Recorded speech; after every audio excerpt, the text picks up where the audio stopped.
Hola chicos, serie de historia número 1. Con ese mismo nombre hay otro vídeo anterior, pero que lo hemos dedicado a preámbulo, sobre en general la historia. Iniciamos el siglo XIX. Es una manera un poco especial de empezar la serie, pero bueno, como al lado de cada vídeo irá entre paréntesis el siglo, este siglo tendrá una numeración para él sola. Es decir, siglo XIX, 1, XIX, 2, XIX, 3, XIX, 4. Si más adelante empezase, que sería el 18, pues aquí veríais 18 y luego 1, 2, 3, 4 del 18. Esto para los que necesitáis de alguna manera preparar exámenes o preparar contenidos. Este primer vídeo va a tener el título, principio del siglo, por supuesto, empalmando un poquito con el siglo anterior, lógico. Y su principal protagonista del principio de este siglo va a ser tanto un rey como un superministro, que no sabemos a quién otorgarle realmente el título. Históricamente, pues habría que dárselo al rey, que es Carlos IV, pero quien realmente cortó el bacalao fue su primer superministro o secretario de Estado, que también fue generalísimo de los ejércitos, lo fue todo, todo. Y además, ¿quién se lo dio? El rey. Ya vamos a ver por qué. Estoy hablando de Manuel Godoy, un ínclito extremeño, de las figuras más controvertidas posiblemente en la historia. No quisiera decantarme ni hacia el lado de sus detractores, que son muchísimos, ni hacia el lado de sus loadores, por así decirlo, de los que le dedican alabanzas. Yo os iré diciendo de un lado y de otro. Bien, el primero, Carlos IV, nace en Nápoles, que entonces era España, en el 748. Es decir, fíjate, sobre el siglo XIX, que es el que nos ocupa, aquí estaría el 18, a mitad del siglo, 200 años antes que yo, pues nace el rey Carlos IV.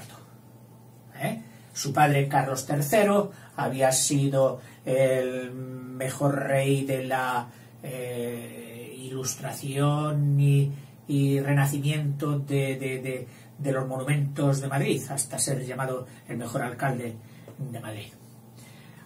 Hasta los 40 años, es decir, desde el 48 hasta el 88, faltando 12 años, hasta el 88, no empieza a reinar. Y lo hará hasta el 8. Y lo hará hasta el 8. Total, 20 años de reinado de Carlos IV. Y desde este mismo momento, bueno, realmente desde el 92, es decir, a los 4 años de su reinado, se intercepta y colabora, por así decirlo, sí, porque el que tomaba las decisiones prácticamente era Godoy, colabora con Godoy, que está en candelero desde el 92. Desde el 92 hasta el 8, con un intervalo de 2 añitos en que no le dejaron mandar mucho. Bien, o sea que vamos a ir a la par, saltando de... aquí este vídeo es el vídeo de los saltos. ¿Por qué?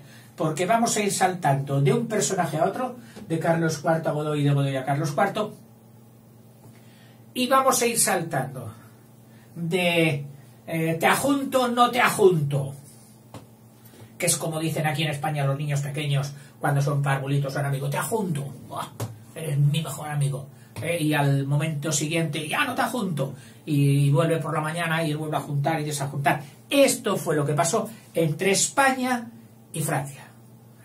¿Y quién era el tercero en discordia? El que propiciaba todo aquello, amores y desamores, Inglaterra. Inglaterra ya tenía la supremacía en el Atlántico, una supremacía marítima.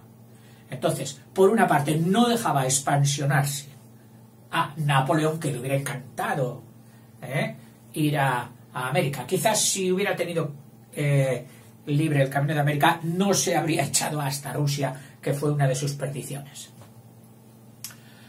E Inglaterra, pues claro, jugando a lo suyo.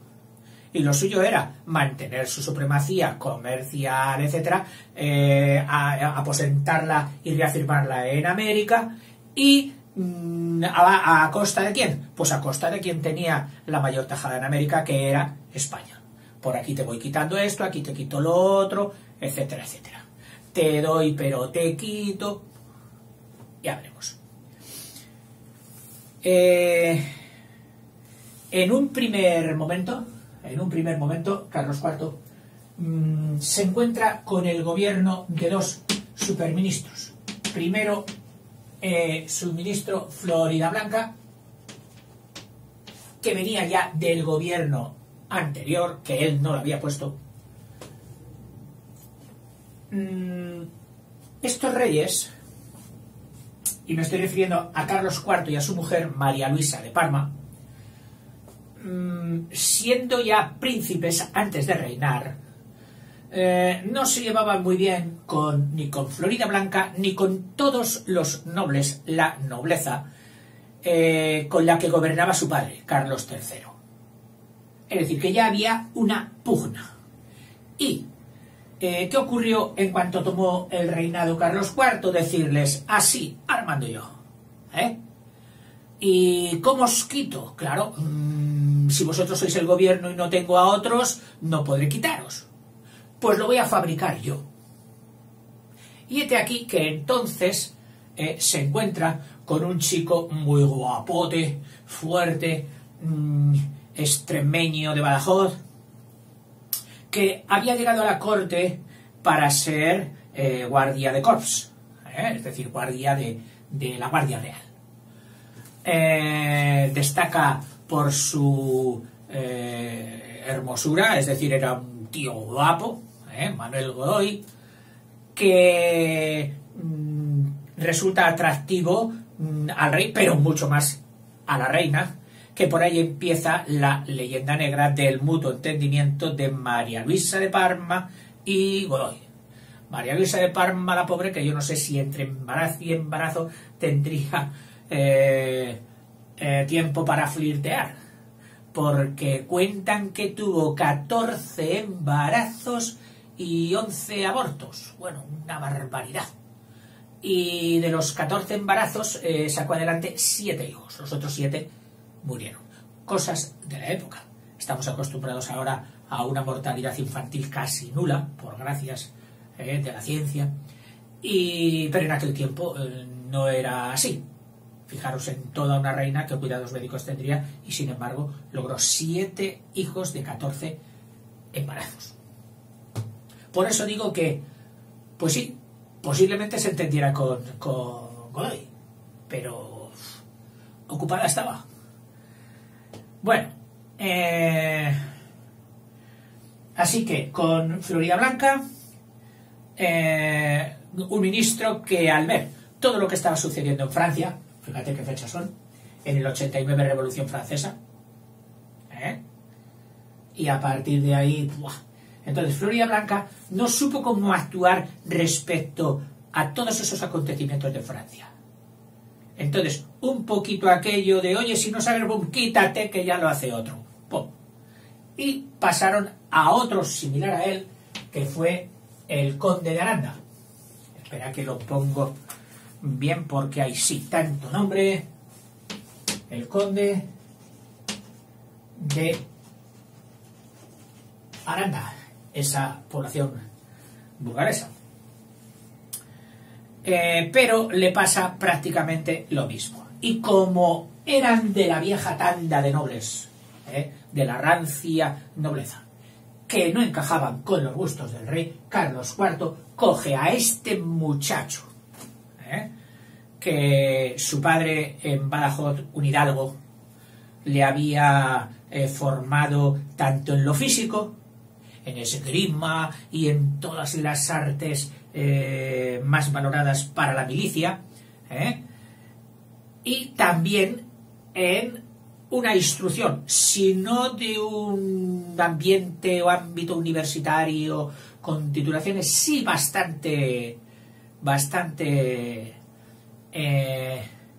extensa, como para no hacer el ridículo en una corte. Es más, luego él, hoy, sabiendo que las lenguas iban a ser fundamentales en su puesto plenipotenciario, se procuró profesores de lenguas, de francés y de inglés, que le enseñaran, y parece ser que era bastante buen estudiante, lo cogía bien. Así que le empieza a subir pum, pum, pum, pum, pum, como la espuma. Les dice a los nobles: no os vais a reír de mí, válido porque no tenga títulos, porque sea de familia más bien humilde, y para eso le voy a llenar de tantos títulos, como tengáis vosotros y más. Que vosotros sois el duque del tal y el conde y el marqués tal, mi Godoy va a ser más que vosotros. Bueno, una retahíla de títulos impresionantes. Tú te coges el Google y ahí te pegas media hora leyendo todos los títulos de Godoy, y más los nombramientos de miembro de tal sociedad, algo muy típico de la época, que si del Toisón de Oro, que si de la Cruz de no sé qué, que si de la Cruz de Infante, tanto españolas como extranjeras, porque le llovían de todas partes. Sigo. El rey, ante el conflicto francés, primero trata de echar una mano a Luis XVI, no lo consigue, lo guillotinan, y entonces dice, que no pase lo mismo aquí, cierra la frontera, como decía el otro, cierra la muralla, y puso guardias especiales en la frontera de los Pirineos, tanto en una parte como en otra, para impedir el paso de personajes revolucionarios y sobre todo de las ideas revolucionarias, cosa que hoy no habría podido hacer, porque hoy las ideas vienen por el aire, vienen en las ondas hercianas. Y ahora los saltos, empiezan ya los saltos. Enemigo de Francia, amigo de Francia. Me arrimo a Inglaterra, me arrimo a Francia, me arrimo a Inglaterra, me arrimo a Francia. Así, todo el tiempo. ¿Cuántas veces? Si tuviéramos que poner todas en este vídeo, no haríamos otra cosa. Pueden ser hasta 7 u 8 veces de alternancia, de alianzas, ahora contigo, contra ti, contigo, contra ti. Fue un continuo tira y afloja, floja y tira. Y tú dirías, ¿y esto significó un despropósito, es decir, un no saber qué era lo que realmente tenían que hacer, una torpeza? Pues no. Parece ser que no.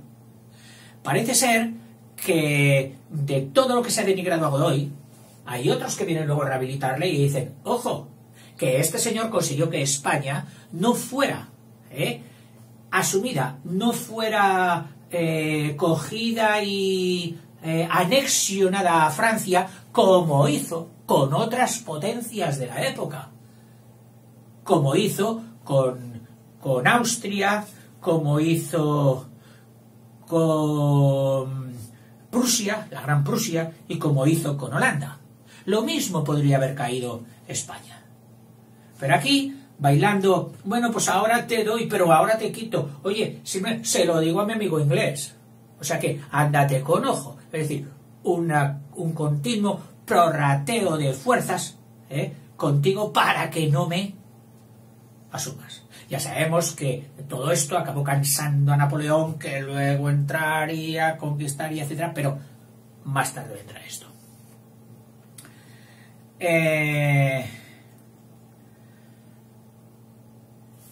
Firma la paz. Bueno, en un principio Godoy retira a los nobles antiguos que no eran bien vistos por el rey, y el rey mismo le diría: a ver, quítamelos cuanto antes de aquí. Y cogió a personas ilustres de la Ilustración, valga la redundancia. Fíjate, entre ellos, pues coge a Cabarrús, aquel financiero industrial que había sido uno de los realizadores del primer Banco de España, el Banco de San Carlos. Coge al mismísimo Jovellanos, con todo el prestigio que tenía el gijonense, el asturiano, y coge a Campomanes. Pretende hacer un gobierno con ellos progresista de esto, pero claro, ese progresismo muy conveniente al pueblo, y lo vamos a ver durante todo este siglo XIX, sobre todo al principio, tenía un demonio metido dentro, que era el demonio del afrancesamiento. Son ideas muy buenas, pero ojo que vienen del francés. Y si el francés nos está perjudicando, si el francés está tratando de invadirnos, automáticamente, por contagio, desconfío de sus ideas, de la Ilustración, del despotismo ilustrado, de que si todo para el pueblo, si todo para el pueblo de ellos. Decían aquí los paisanos. O sea que era una empresa difícil el sacar y el modernizar a España, cuando todo lo modernizante venía de Francia.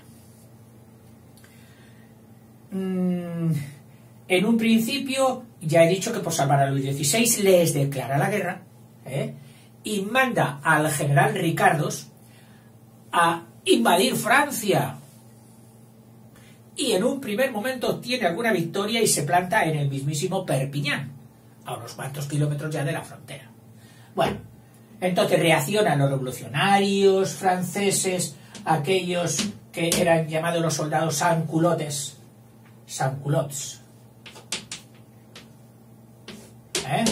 los sans-culottes, y dicen: sí, esas tenemos, a por nosotros. Y si estos son los Pirineos, los sans-culottes entran por aquí, por Hendaya, y entran por, bajando de Perpiñán, donde habían sido conquistados, y entran por Gerona, y aquí nos llegan hasta Figueras, que es la primera población, diciendo: ya estamos aquí, ¿qué pensabais? Y por aquí mucho más. Por aquí, como iba pues al corazón del centro, mucho más. Y conquistan, pues, ni más ni menos que las 3 capitales vascas: Bilbao, San Sebastián y Vitoria. Y no solo eso, sino que pasan un poquito más lejos hasta la población de Miranda de Ebro, de Ebro, en el norte de Burgos. Y todo esto, como diciendo: ¿queríais invadirnos? Pues aquí tenéis nuestra respuesta. Firma entonces, se contiene, y firma la paz de Basilea. Una paz por la que, oye, pues mira, éramos enemigos, ahora somos amigos. En esta paz de Basilea le dan el título con el que pasaría Godoy a la historia, Príncipe de la Paz, que más adelante el hijo de Carlos IV, Fernando VII, que es enemista con él, claro, había que quitarle para ponerse el rey, Fernando VII, pues se lo quita. Y él dice: ¿sin título me dejas? No.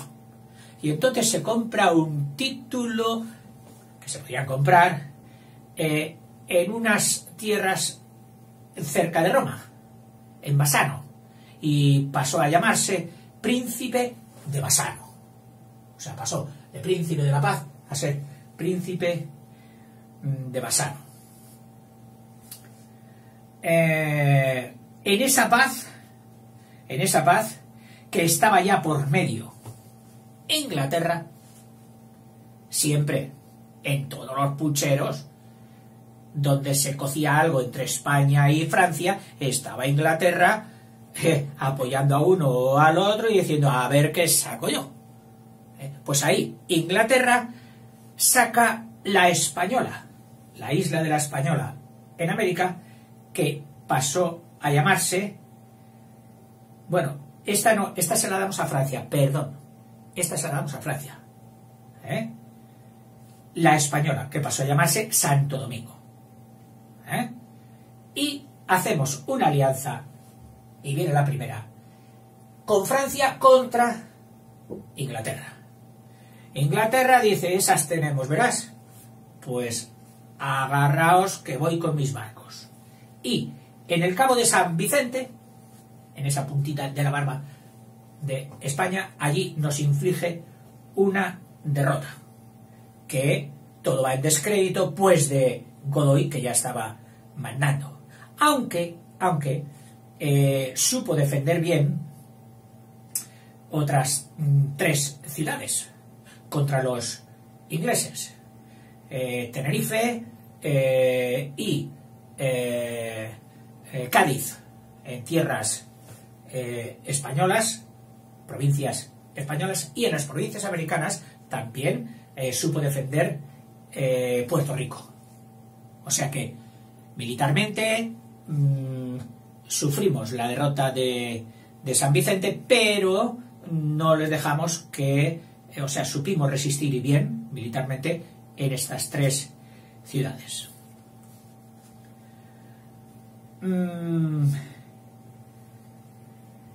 A ver, mientras tanto, Godoy manifiesta una total fidelidad al rey.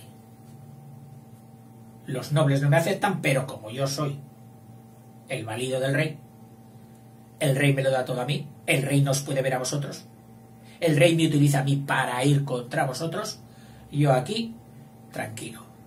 Pero claro, en aquel mundo de intrigas, de influencias y de todo esto, era imposible pasar muchos años sin que aquello no hiciese aguas por algún sitio, y esto le pasó en 2 años, entre el 98 y el 800, 798 y el 800, en que cae en desgracia Godoy, seguramente pues por alguna de, bueno, no seguramente, por la cantidad de cosas que iban saliendo torcidas, y que en ese momento prevalecieron más que las que salían a derechas. Y se ponen 2 ministros que no eran de su onda para tratar de reconducir aquello que creían que Godoy hacía mal. En concreto, primero el ministro Saavedra y luego, a continuación, el ministro Urquijo, que, viendo que tenía que darles paso, dice, pues vale, os voy a poner unos acompañantes, que fueron realmente esos. Pero logran apartarle, pero al poco tiempo son ellos los que caen en desgracia. Mientras tanto, Godoy, manteniendo su relación muy controvertida con María Luisa de Parma, con la reina, tenía una mujer oficial de la que tuvo varios hijos, y una querida Pepita Tudó, que marcaría el rumbo de su vida, especialmente del último periodo, con la que también tuvo 2 hijos.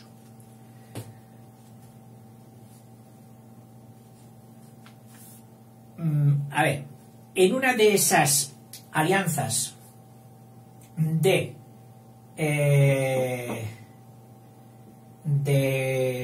España, o de Godoy, con Francia, le permiten venir a Portugal, porque la política de Napoleón, muy sagaz, lo mismo que buena estratega, le dice al rey de España: oye, pues si tienes Portugal ahí al lado, vamos a por ella. Te está siempre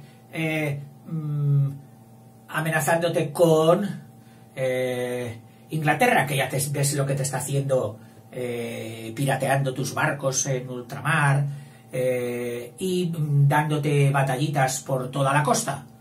Dice: pues vamos a coger Portugal y que aprenda. Y hace un plan de dividir Portugal en 3 trozos, como en el cuento de los infantiles, y diciendo: este para ti, este para tal y este para tal. El primero, el norte, creo que se lo cogía a él para un pariente suyo que tenía mandando en Italia. El centro se lo da para España, me parece, o para él, no recuerdo bien. Y el tercero se lo da para Godoy a título de rey, que iba a pasar a ser rey de los Algarbes, que es la zona sur de Portugal. Y entonces caen en la trampa y le dicen: hala, pues venga, te dejamos pasar las tropas para que conquistes Portugal. Y le dice: bueno, primero pasaremos nosotros y luego vendréis vosotros, los españoles. Claro, le franquean el paso, entra y desde el Ebro va recorriendo España hasta llegar a la frontera de Portugal, enfrente de la población portuguesa fortificada Olivenza. ¿Qué conquistan? Sí, sí. ¡Wow! Hemos conquistado parte de Portugal, Olivenza. Y Godoy, para celebrar aquella victoria, esto me parece que trajo un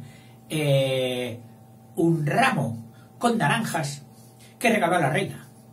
Y de ahí a esta confrontación bélica la llamaron la Guerra de las Naranjas. Naranjas que les debía hacer gracia, porque claro, en toda la meseta del Duero no hay ni una sola naranja. Bueno, miento, más que en los Arrigues. Cuando el Duero ya se profundiza para entrar en Portugal, allí hay un miniclima donde hay naranjos. Bueno, y le debió llamar mucho la atención y le llevó a la reina el ramo de naranjas. Esto era en el 801, una leve victoria. Y se le da a... pero ¿qué había hecho? Disculpadme si voy pasando de un lado a otro, pero es que es tan complejo toda la acción. Francia, para llegar a Portugal, adoptó la siguiente medida, que fue ir realmente conquistando España. Es decir, iba pasando, pero no pasaba y dice: oye, ha pasado y ya no está. No, es que dejaba guarniciones francesas en las principales capitales de España y en todos los sitios estratégicamente importantes. Y cuando quiso darse cuenta España, ya fue tarde. Que entonces cambiaría pues todas las relaciones con Francia. Pero Francia se aprovechó de aquel permiso que le dio para llegar a Portugal.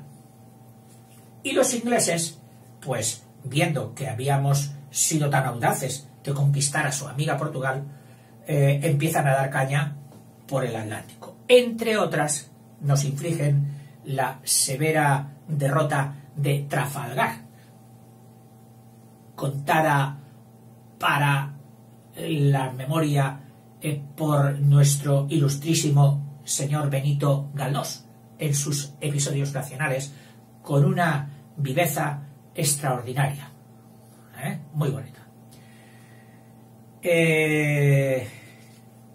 A ver,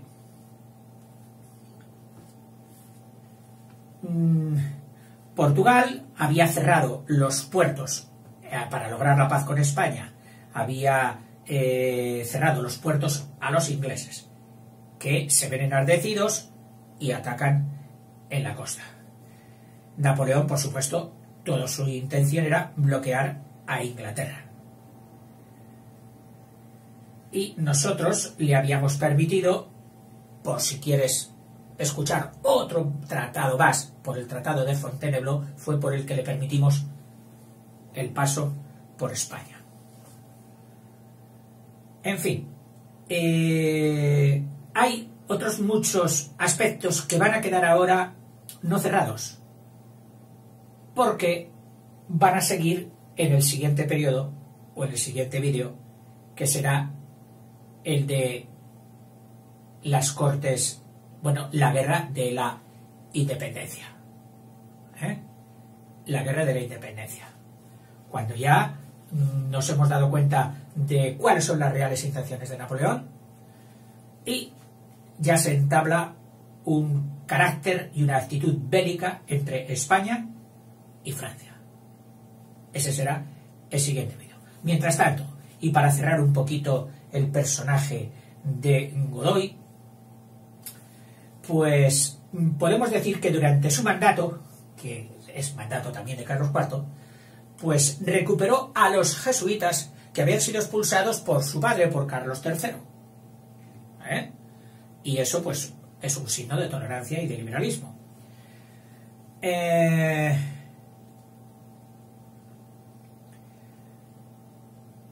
Tuvo Godoy dos enemigos muy potentes y muy fuertes que contribuyeron a su mala leyenda, a que pasase a la historia antes de ser reivindicado a principios del siglo pasado, del siglo XX, que pase como un válido que solo se sirvió de su guapura, pero que luego no supo hacer nada positivo. No fue así. Gobernó e hizo cosas. Procuró un avance de las ciencias, se preocupó en España de la astronomía y de todas las industrias, y una faceta especial, se interesó por la arqueología e hizo instituciones para la protección de los monumentos antiguos, incluso hebreos y árabes que había en España, e hizo normas para su preservación y mantenimiento. Fue también mecenas de las artes y de las letras. En concreto, nuestro crack Goya produjo los cuadros de las Majas, algunos de los cuales perteneció al mismo Godoy, y algunos de los cuales, cuando Godoy cae en desgracia y empiezan a repartirse todos los bienes que tenía Godoy por Granada, en el Escorial y tal, pues mira tú por dónde aparece el Toisón de Oro, hoy que perteneció a Godoy, y uno de los cuadros de las Majas también en Londres. Es decir, ese coleccionismo con el que empezó Inglaterra antes que cualquier otra nación, tanto en la arqueología greco-romana, también la extendió a todo lo que podía de lo mejorcito de España y de otros países. Y en el declive del Imperio Español, ella iba sacando retacitos, tesoros y llevándoselos para allí. Bueno, cosas de la época. También protegió y fue mecenas de Moratín. En fin, que a todo personaje de estos le llega su caída, y las desavenencias y los fracasos naturales con Francia, porque no podía ser de otra manera, en aquel vaivén constante, si tú quieres valorar más los fracasos que los éxitos, pues los valoras. Y al pueblo le llegaba más bien, por boca de los enemigos de Godoy y de Felipe IV, y de Carlos IV, les llegaban más bien los fracasos. De forma que ahí ya sale un nuevo protagonista que nace en este siglo. Nace el pueblo como entidad política, como entidad a tener en cuenta, la opinión pública, el pueblo. El pueblo que, al tomar la sartén por el mango y el ímpetu y poner su cuerpo por delante en la guerra contra Napoleón, le da derecho también a poder tener voz y opinión en la Rex Pública, perdón, res, no rex, en la res pública, en la cosa pública. Y empieza con algunas escaramuzas, alentadas por los nobles, por supuesto. Uno, la conjura del Escorial, en que le llaman al príncipe heredero, a Fernando, que luego pasaría como Fernando VII, y le dice, mira, tu padre y Godoy están haciendo lo de asco. ¿Por qué no te pones tú? Nosotros te apoyamos. Venga, vamos a hacer un golpe. Y hacen la conjura de Aranjuez. No sale bien. Los cogen presos a todos, inclusive a Fernando. Y Fernando le prometen, dice, mira, si delatas a los que te han seguido y tal, te perdonamos y aquí no ha pasado nada. Y él los delata. Vaya, vaya. Débil carácter, que de tal palo, tal astilla. En aquel tiempo. Muy bien. Se tercian las cosas. Godoy ya no tan consistente como en su primer gobierno, antes del periodo de 98-800, pero que seguía gobernando con un segundo gobierno en la sombra que se llamó. Y desde Aranjuez, donde se había ido, dice, yo también voy a tener mis palacios. Si los de Madrid son para los reyes, para mí los de Aranjuez, que son tan bonitos, impresionantes, y desde allí mandaba. Entonces el segundo es el famoso motín de Aranjuez, donde ya, con base popular, pero también movida por Fernando VII otra vez, que todavía no era rey, logran destituir, pegarle el mazazo definitivo a Godoy, y no solo a Godoy, sino también a su protector Carlos IV, al que hacen abdicar. Y empieza a reinar Fernando VII. Ahí acaba, digamos, el periodo de Godoy gobernante y de Carlos IV gobernante, que pasan primero a ser expatriados a Francia, todo ya dominados por Napoleón con sus intereses, los lleva a Bayona y allí primero coge por separado al hijo, a Fernando VII, y luego al que le hace abdicar de su mando de rey en Napoleón, en Francia. Y al día siguiente llama a a Carlos IV y le dice, oye, mira, te conviene abdicar porque si no, Y le dice, ¿y en qué tengo que abdicar? Dice, pues en tu hijo, en Fernando. Y va Carlos IV y abdica en su hijo. Claro, la pelota pasa de Carlos IV a su hijo, pero ya tenía el pacto, bueno, más que pacto, ¿cómo se dice cuando se impone algo? El robo, casi, de Fernando VII, que se lo había dado a Napoleón. O sea que del padre pasa al hijo y del hijo ya había pasado a Napoleón, que entonces se ve legalmente, porque le interesaba la legalidad ante los otros países de Europa, para poner a su hermano, a José Bonaparte, al que luego llamarían Pepe Botella. Luego los tiene primero a 100 kilómetros de París, luego pasan a Roma, y de Roma hace algún viajecito a Nápoles. Bueno, total que acaban así su vida los dos.